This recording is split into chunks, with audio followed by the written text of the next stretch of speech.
Hello and welcome, everybody. Good morning, good afternoon, good evening, wherever you may be. Thanks for joining us today as my colleague Rick Reith and I talk about MV2 and how we have the ability to provide real-time shop floor data to your organization and your shop floor. So today's agenda, as you can see here, we're going to introduce our organization as well as the MV2 platform, talk a little bit about how the application provides the visibility and velocity today's discrete manufacturers need to stay competitive, and a little bit of the housekeeping as we go through today's presentations. We have about 45 to 50 minutes worth of content, so we very much appreciate the opportunity to have questions and answers at the end, as you can see in the agenda. Any questions that you might have, we'd ask you to put those into the chat, and our moderator, Miranda, will help us understand what those questions may be, and we'll be able to answer those at the appropriate time. And finally, this session is being recorded so that we have the ability to share it with other colleagues within your organization. I'd like to talk about the application and well as the organization itself. So ISE, we've been around the shop floor and manufacturing organizations for the better part of 40 years. Everything we do is tied to the shop floor and the activities therein. So as we do that, we've been able to enable customer and partner success. So we've got a combination of both partners as well as customers on today's session. And we'll really be talking about the application from both perspectives, from an end user's perspective, as well as partners, and how the application can be used to leverage and support your end customers as well. As far as the organization in and of itself, we've got, as mentioned, the software, but also consulting services and decades of experience on the manufacturing shop floor, providing that information, the experience, and the consultative nature of how best to deploy this type of application. And as far as the partnership, we very much look at our partnerships with both customers as well as our partners themselves for the long haul. We've got a great retention rate in terms of our customers and satisfaction rating, but really our core values are what drive us each and every day as we look to support our customers and the needs of our partners. As far as the application is concerned, I'd like to introduce it to say that MV2 is a manufacturing execution system. Hopefully, we will not inundate you with too many acronyms today, because obviously the software industry is full of those. But ultimately, MV2 is what's known as an MES, a manufacturing execution system. So to that point, everything that we talk about with the application, our focus is on the visibility and the velocity of material throughput going through the shop floor. And finally, when we look at it from that perspective, we like to say that MV2 can function as your shop floor command center. So from your materials, your machines, your manpower, all the activity that's associated with those components in the manufacturing process are what MV2 has an interest in, can help provide the visibility into, and ultimately the management of those components such that you have the ability to drive and increase the velocity of the materials and the products that you produce.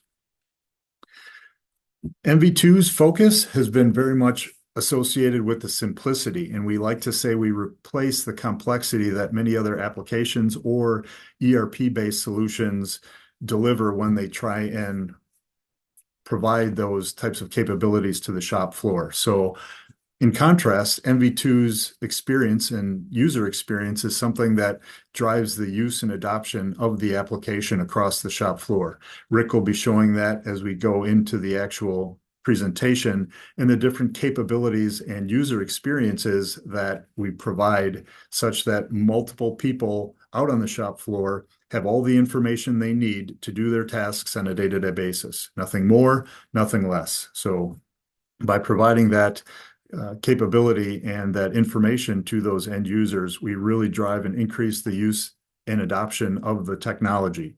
And as that technology gets used, you then have the capability to work smarter and adapt faster to the course of change that might take place during the shift or the day or the week out on a manufacturing shop floor. Here's a couple of examples of that type of ability for us to drive the use and the adoption of the application out on the shop floor. In this particular customer quote, they're actually talking about the simplicity of the user interface, how easy it is as compared to Business Central. And at the end of the day, you've got a very simplified workflow, 4 buttons, and you're done. And there's a variety of different actions that we can take within the user experience. But what we're saying here is that the simplicity and the ease of use is very much something that we focus on. And by doing so, we get to drive that adoption as mentioned. And in this case, another customer was talking about replacing a legacy MES solution, and they deployed MV2, and the users took to it immediately. They were very quickly able to see how well things were performing, and good as well as bad. But the reason why and how that became from the situation, or the deployment rather, was because the intuitive and easy to use navigation of that screen. So very important as we look at that, as well as the transformational aspect of it. So again, the application, easy to use, working smarter, working faster. But what does that mean? Well, we're in many cases replacing a lot of paper or Excel databases or spreadsheets, those types of things that are out on the shop floor. So that digital transformation and providing that real-time information that you're really looking for and needing in today's manufacturing environment to understand what's taking place, the good, but more importantly, the bad, and having the opportunity to rectify the bad as soon as you know about it. It's also transformational from a cultural perspective in terms of a customer testimonial. We'll talk about that very shortly, but how the ability to show the way in which the application actually changes the culture of a shop floor. And then finally, AI, data-driven decisions. You have to have accurate information. You have to have good information that allows those AI capabilities to actually come to fruition. And without good, complete data, standardized data, et cetera, you'll simply not get the results you're expecting. In one particular example here, in talking about the real-time nature of the application, that last bullet point there regarding the physical inventory and unlocking 2 additional days of production activity because the increase in the accuracy of the inventory information. So they were able to eliminate physical inventory, and instead of doing physical inventory, allow their people and their plants to run and upwards gain $1 million in units produced. So very significant for this particular customer. Similarly, at this particular company, when they were rolling out the solution and employees were at different workstations that had not yet received the MV2 application, they were complaining about it. So they had become reliant upon it, and they were looking for it to deliver everything that they need. And when they didn't have it, they complained about it. So at this point, that's when they knew at this particular customer that they had a successful implementation. They chose the right technology, and their end users were very much embracing it and relying on it on a day-to-day basis. Another area that we talk about in terms of MV2 in this particular group, as far as the relationship with Business Central. So it's a perfect fit within that Microsoft ecosystem in terms of the application, how it's built, the SQL database it uses, and we'll get into more details of that. But just to make the point, it is an integrated application, not an embedded application. And there's many reasons that we can talk about in greater detail at another time, but ultimately making the point, it is indeed a separate application, its own database, but it does indeed have full integration to Business Central. And we'll talk about that in a little later part of the presentation today.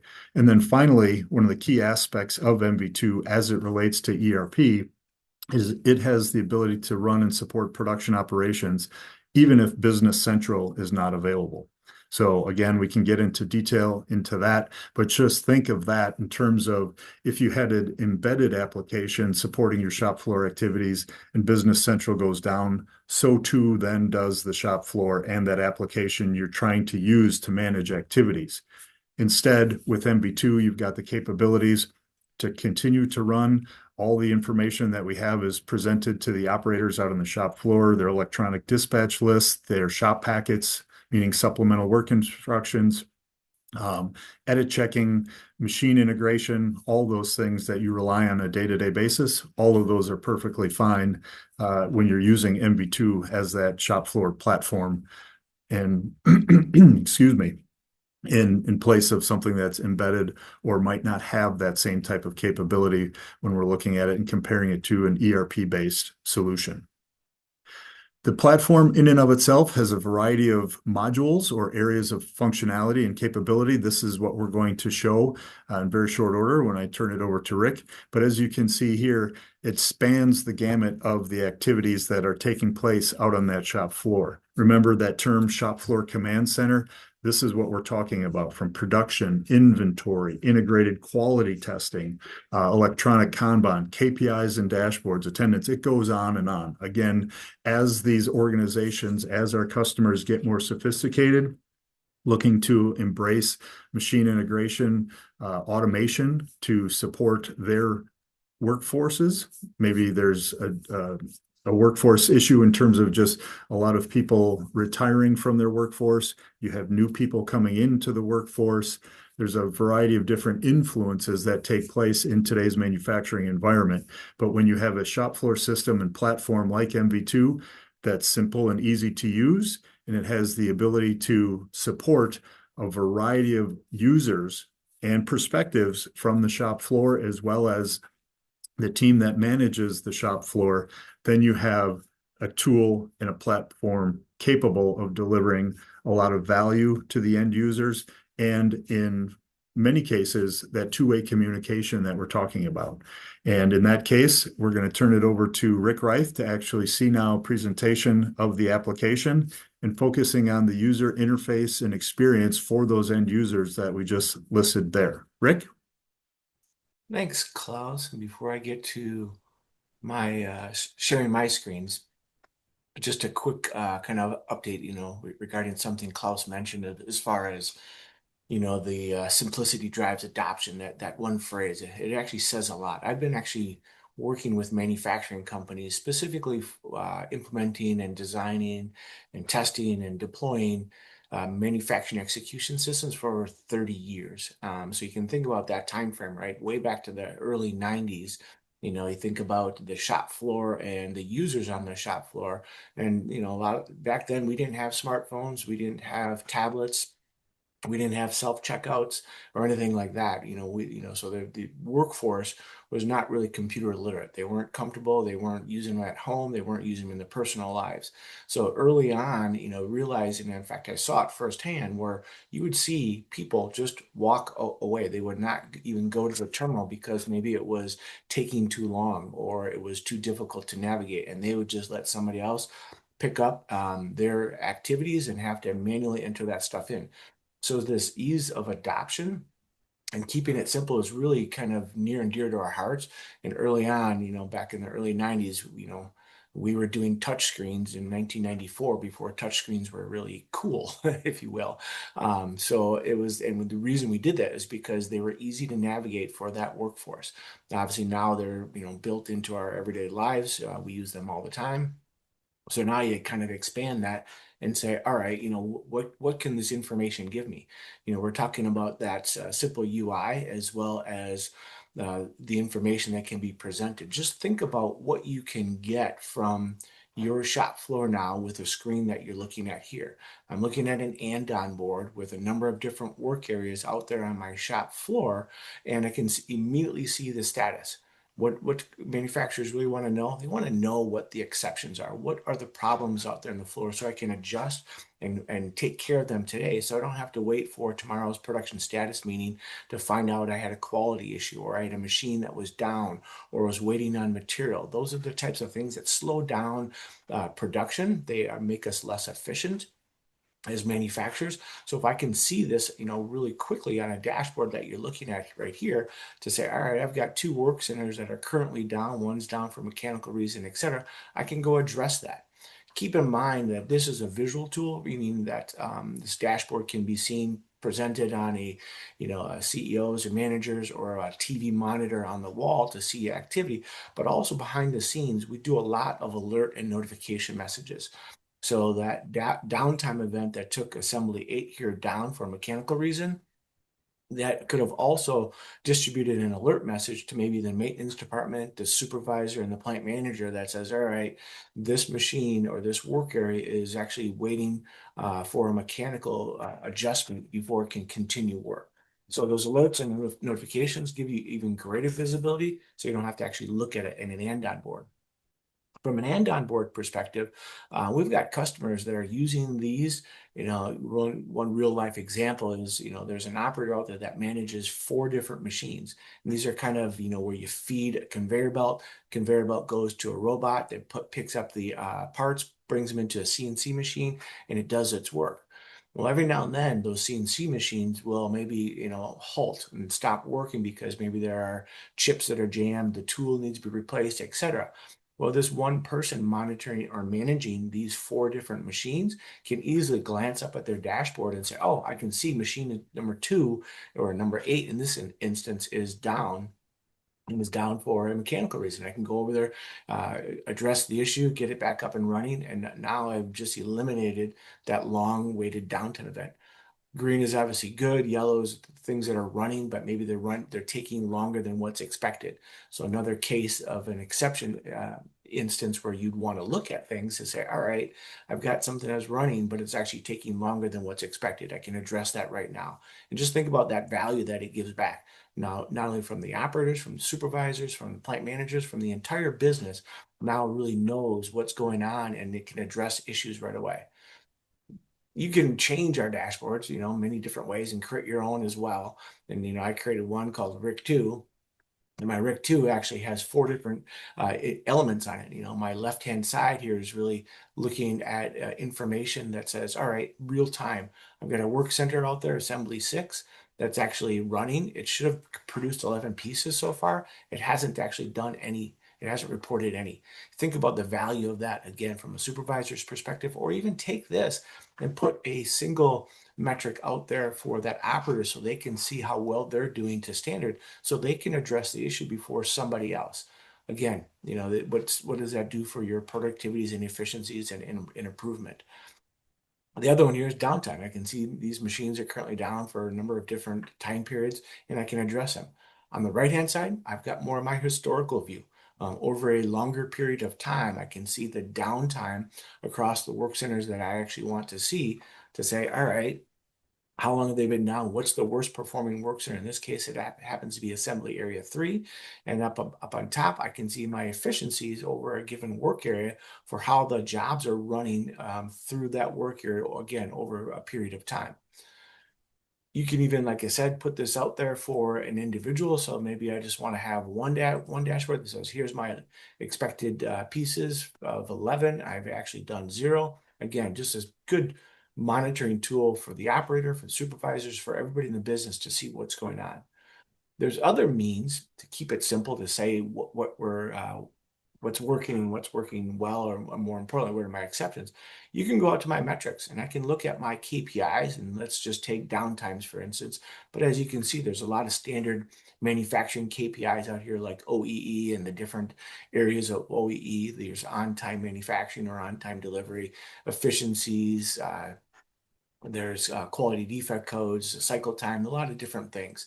Let's just take the downtime one, and I'm actually looking at a downtime over a period of time, and I could change this. I literally says, all right, this is just for the last 2 days, how much downtime has been accumulated.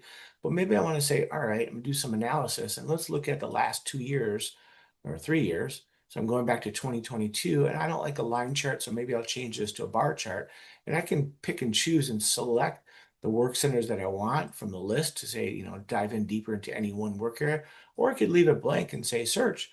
And now I basically built a chart showing all the downtime that has been accumulated across the last 3 years. Again, it's going to plot it in the worst performing one on the left because that's the one you probably want to, dive into a little deeper, create a Kaizen event to figure out why it's down. Down below, all the supporting information is there to be able to see. You can export this into different formats so you can further slice and dice it. You can drill in if you want to. So I could say, well, line 1 here, why is it going down? And I can see its major reason is for electrical, and then material, then mechanical, then sterilization. So a lot of different metrics can be seen at a glance. You can present this to people out on the shop floor, from users, from operators to supervisors, etc. You can drill in through metrics here, and then maybe you just want to look at more detailed information like a manufacturing order info, where I can bring up and say, these are all my orders out there that need to be manufactured, and I can see the current status. And if I want to drill in, I can see the different routing steps and how far along each routing step is in its completion process. And I can even go into the bill of materials and say, you know, what material is available, what's required, what's been issued. So a lot of good information from a supervisor level, a planner level, that kind of stuff. From a shop floor perspective, again, keep it simple, show them what they need to work on, show them the information they need in order to perform the activities they're expecting, and then give them a simple way to record things. So in this case, I'm looking at a touchscreen that an operator would traditionally see, and it's built and designed to be up and running 24/7. So anybody walking by can immediately see at this work area, I can see this job is currently active, it's running. It's running by Rick Wright. The material has been picked for that job. I can see all the details as far as what's my open quantity or what's my expected quantity. I can see my standard rate versus my actual rate, the cumulative, and a lot of this information up on top can be changed as well. You can see here I embedded a picture of the part that's being manufactured, or also it can link out to a CNC program. So if I select a different job on this list, you'll actually see some information change. And this can be changed by work areas too. So my different work areas, let's say I choose the assembly area, well, they don't really care about a picture, but maybe they need a link to standard operating procedures. And again, this is my dispatch list for all the things that need to be worked on. Think about the value here that you're giving those operators. At a single glance, supervisors and operators can see what they have to work on, what the current status of it is, what detailed information they want to see regarding. They want to dive into it. Now they can look at shop packet information. And shop packet information can tell me even more, a detailed bill of materials, a detailed routings, additional comments. You can have work instructions, test instructions, drawings out here at a quick glance. My work instructions can be out here to say, what do I need to do? And these are just links and attachments. You even go and put videos out here to say, what do I need to assemble something? So a lot of information can be seen at a glance to individuals. And individuals, it's a simple action to record activities. What do you want to record? Maybe I want to actually start setup or start run or start indirect. So I can select my job, say start run, and it comes back, and now Rick Reith is running one more job on that work area. And if I want to stop something, I can select my job, hit the stop button, and now I can actually report my good pieces, my scrap pieces, etc. There's a lot of activities that can happen here from this single screen. And if you look at all the activities, you have Kanban types of activities, you have recording pieces, good and scrap, all the different types of labor form, crew activities, material issuing activities, substitution, so you can have test attached. And you can see the buttons are smart enough to say, you know what, there is no test associated with this specific order and routing step and item. If it was, that button would turn on. In fact, let's just go there and show you real quickly here. You can see here on this screen, my test button is turned on. So you have integrated quality testing that can happen at the click of a button to have operators report things. And then more importantly, if there is a failure, meaning if something is non-conforming, you can attach defect codes, you can attach comments, and then those alert messages can be sent out. And also a non-conformance report can be created so that someone can go out there and manage those non-conformances, put dispositions on them, add comments on them, route them to different people if you want to as well. So there's a lot of different activities that can happen just from this single screen. With that, I'm going to pass it over to Klaus. All right. I'm going to transition a little bit now from the presentation and how does this all work? And for customers as well as partners alike, integration to Business Central is a key aspect and part of the conversation. So let's talk a little bit about that. So from an MV2 architecture standpoint, what we're really trying to do here and present is the connection between that front office and your shop floor. So at the top, if you were to look at this as the face of a clock, at 12 o'clock is the new image or icon for Business Central, and at the bottom is MV2. So as part of that infrastructure and that integration, what you get if you were to license MV2 is really the integration. And in this case, the Business Central, this is the master data that we import from Business Central into the MV2 application in its database in order to provide that unique user experience and ease of use that Rick just got done showing and talking about. So the orders and the operations, those are created and defined and planned in Business Central. And as those are planned and released to be made and executed, remember, an execution as far as the MV2 application, we're an execution system. We're going to execute on those manufacturing orders or RPOs and operations. Those are going to be imported into MV2 automatically.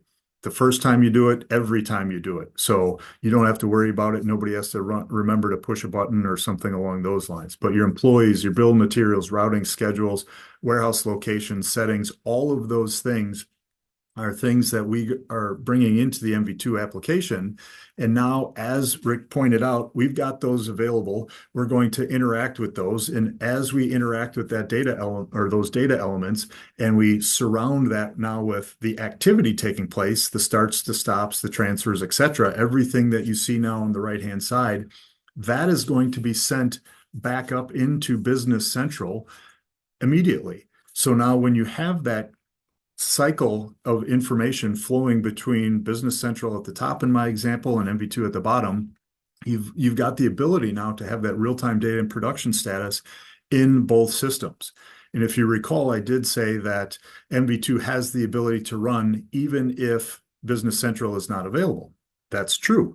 And in this case, if that is the case, all the activity that's taking place during that quote unquote Business Central outage, we retain that, we hold on to that, and then once Business Central comes back online, we will re-engage the integration, and now we will upload all those transactions, status changes, etc., that took place during the outage so that Business Central is now back up to speed, so to speak, with all the activity that took place out on that shop floor.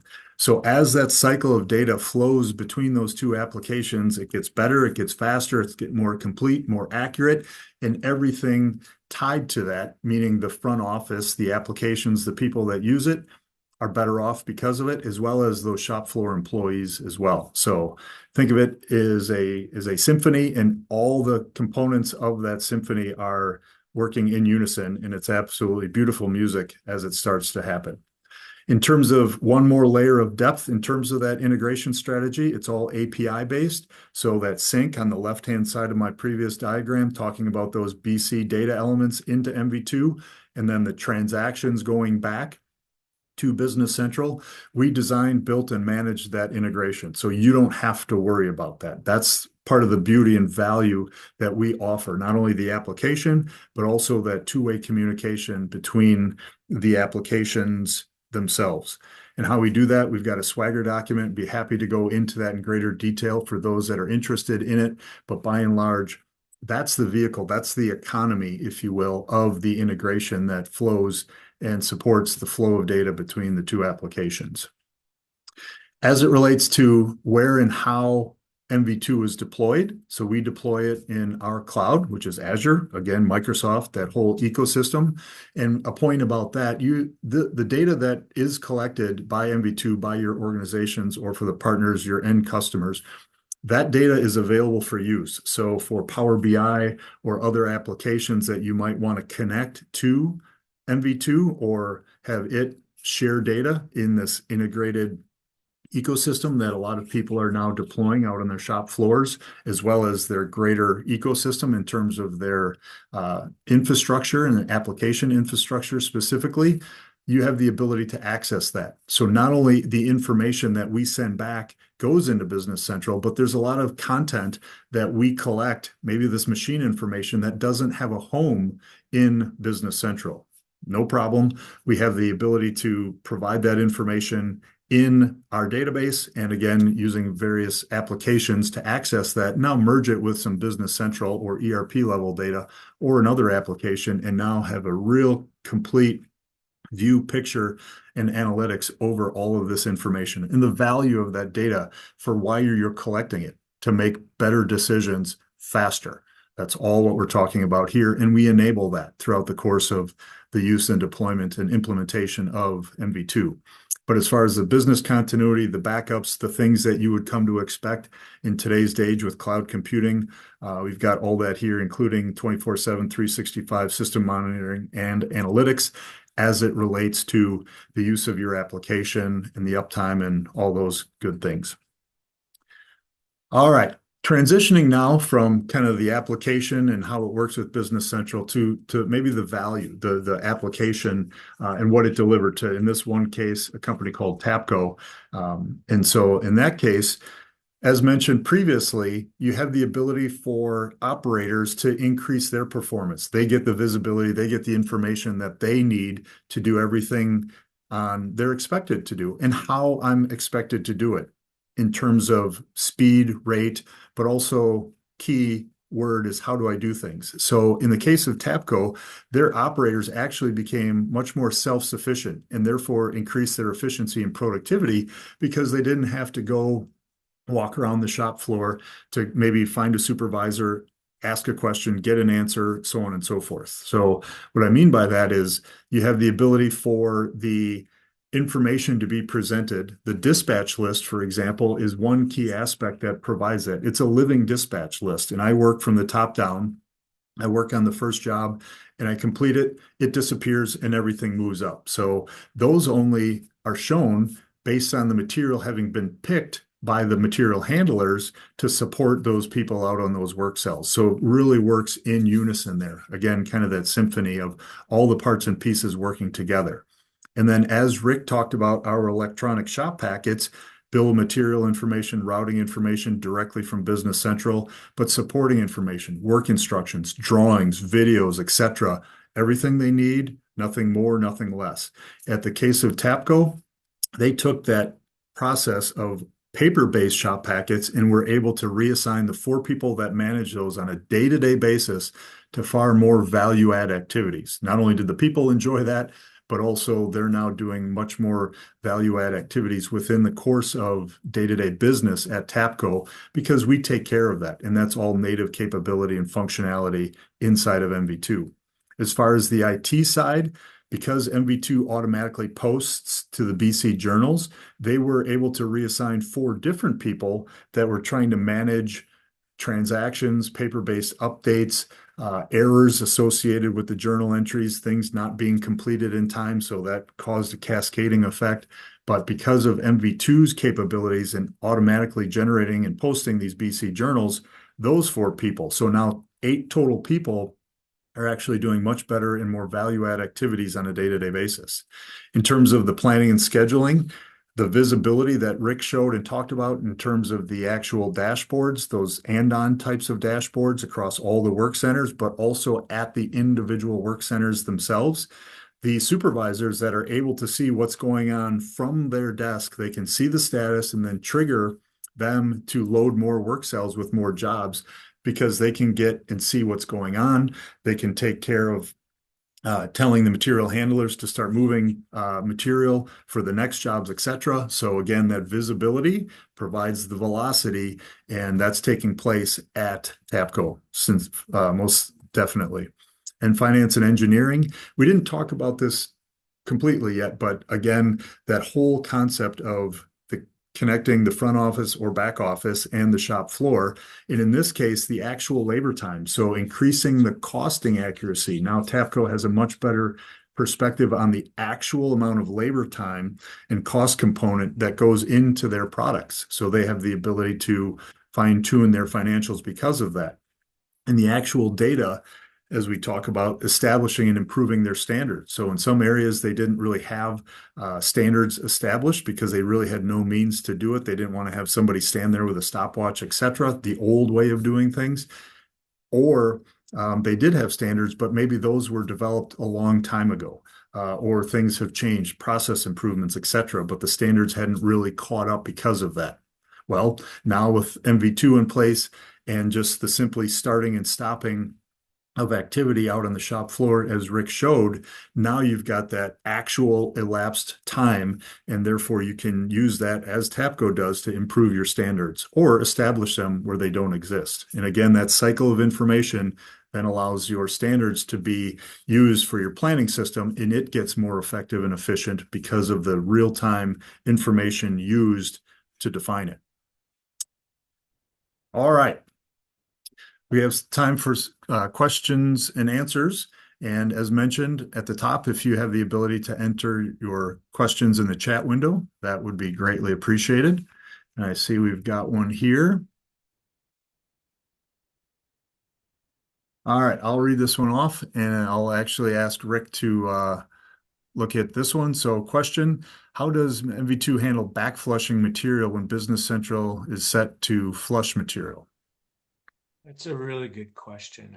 Received that multiple times as well. And this is where, like Klaus showed that integration screen where you had, Business Central, and then you also had MV2 out there. And it is important to make sure that those two applications are in sync, right? Now you've got options where you could say, you know what, Business Central has the ability to do some flushing automatically for me. And if you turn that on, that's fine. Then you would not actually turn on flushing inside of MV2 because you don't want to double dip on material. And we've got some checks and balances in there as well that says, you know what, we're not going to automatically flush material if it's going to be flushed by a different source. However, maybe on the shop floor side, you've got material that says, you know what, it's a little more variable. I don't know if I'm going to use 2.5 pounds or 2 3/4 pounds. The bill of material says I'm supposed to use 2.5. So if I do automatic flushing, like from Business Central, it's gonna take the 2.5, and there you are. You have 2.5, even though you maybe use 2.75 or 3 pounds of material. So that's maybe a situation or a case where you'd say, all right, I want to prompt the user to automatically do flushing at the time they're actually reporting that routing step complete. So now it's going to say, all right, yes, here's what you're expected to use. You can change that value to say, all right, what did you actually use? So now you get that real-time inventory accuracy.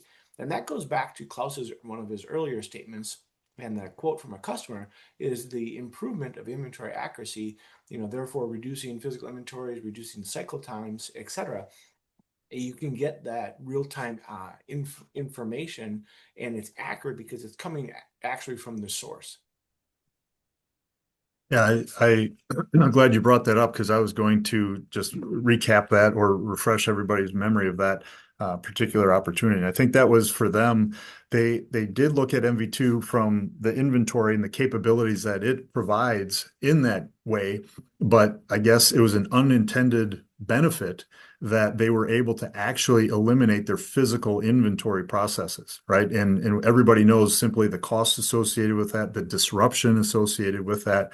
And at that particular company, that just came through in spades. Upwards of $1 million of production was enabled because of the accuracy. But if that doesn't happen, or you don't have a vehicle by which to do those things, those inventory transactions, either manually, quickly and easily, or as a byproduct in the flushing process of recording activity, then you can't get there from here. So it's a really nice example of that unintended benefit and a significant one of those at that particular customer, but really from things that you have to do every day, but just doing it more effectively and more efficiently.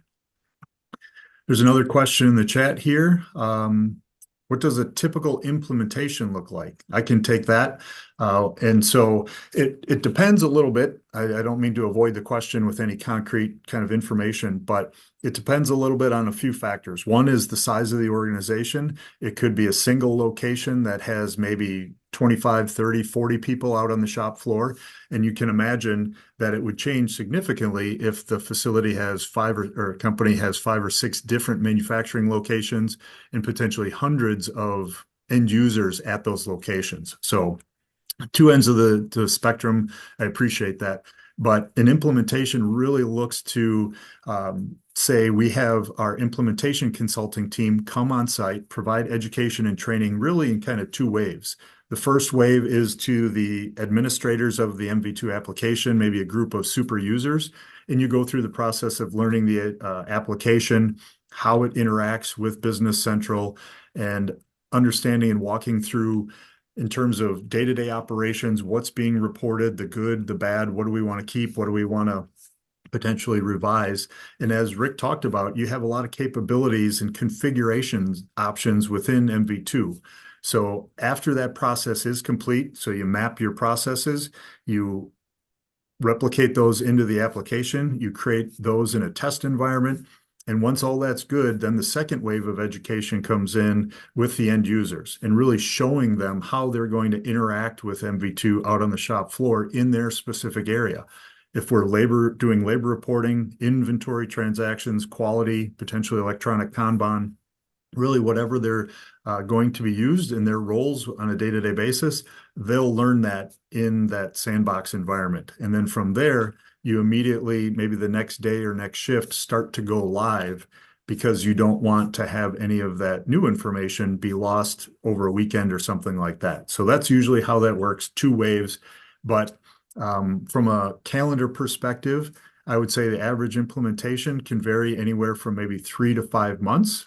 And that again depends on end user population, but also two other factors that are important to consider. One is the scope of the application that you are going to implement. We like to talk about implementations in a crawl, walk, run type of scenario. And my 3 to 5 months might be for that first phase of crawl and where everybody's kind of getting new to the system, going through education and training. But then that walk phase comes second, but it's much shorter. It's maybe a month in duration because all you're doing is adding new capabilities to the devices that are out on the shop floor.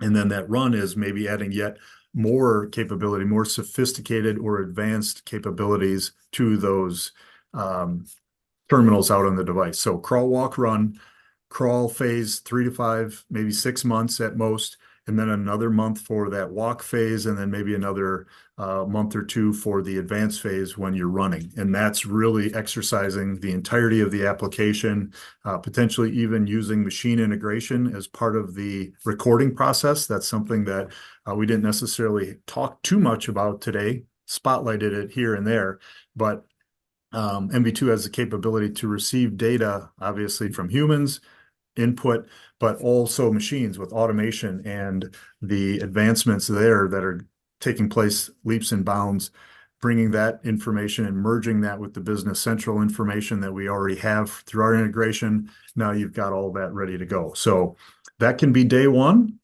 or it can be day 101. It all depends, right? So we have those conversations and we really work with a lot of different organizations based on scoping, what's important to them, prioritizing those, and then the implementation team takes it from there. So maybe a long-winded answer. I apologize for that, but it's really to share that we do things on site. It's our team that does it. Partners, if you're looking to potentially become, implementers of MV2, we'd certainly love that. We have others, excuse me, that already do that. So we've got a process by which you go through education and training, but then help your end customers implement MV2. So, looking at time here, we're at the 45-minute mark or very close to it. If another question comes in, we'll certainly answer that. But I just had a couple more slides here to talk about really kind of from a wrap-up perspective and maybe recap a few things here that we haven't really talked about at length, but very important nevertheless. So collaboration, as mentioned, dedicated domain expertise as it relates to discrete manufacturers and kind of for partners that complete sales enablement process. We have that very much a customer first or centric mantra here at ISE. Thrilled with our 95% customer satisfaction rating. Again, all development takes place here in the US as well as our 24-hour US-based support. So that's all here and onshore as it is. Continuous optimization of the application, 12-member engineering team, continuous product development, as you see, driven by customer feedback, partners. We certainly don't claim to have every good idea, by no means that, but we have a lot of that collaboration that I alluded to that has helped build MV2 into the application that it is, and we will continue to strive building it out as we continue to go forward. And as mentioned, we talked a little bit about the training implementation, but because of the solution, because the configuration options are there. Rick showed very quickly the dashboards, but it doesn't take, you don't have to be a programmer to configure the application. It's very easy to use, understand from a configuration side, but also consume it side, right? He also showed the end user experience, some of the supervisors' experience, and also material handlers as well. We've got different user interfaces for, again, the different users out on the shop floor. So we'd like to talk about maybe 3 key takeaways from today's session: the visibility, the ease of use, that pre-built integration. So we would install or stand up, if you will, an instance of MV2. We could connect it to your Business Central environment, and in very short order, we'd be seeing and importing your data into the MV2 instance, and away we go. We would start looking at that implementation process of education, as I mentioned. And again, one final point about the integration: we take care of that. You as a customer/partner don't have to worry about that. We take care of all of that, not only as obviously MV2 evolves and maybe we add additional fields, data, etc., but also same for Business Central. That's something that we take. And then finally, this idea of the shop floor command center, everything that takes place with the execution of activity out on the shop floor, materials, manpower, machines, etc. That's what we're about. That's the visibility we provide in order to deliver the value of the solution that we talk about. And finally, with a customer quote from TAPCO, we believe, it sums it up quite nicely. That's why we have it towards the end here, where it's easy to use, fast to learn, and it integrates with Business Central. So very much a hand in glove type of relationship between the solution and the shop floor.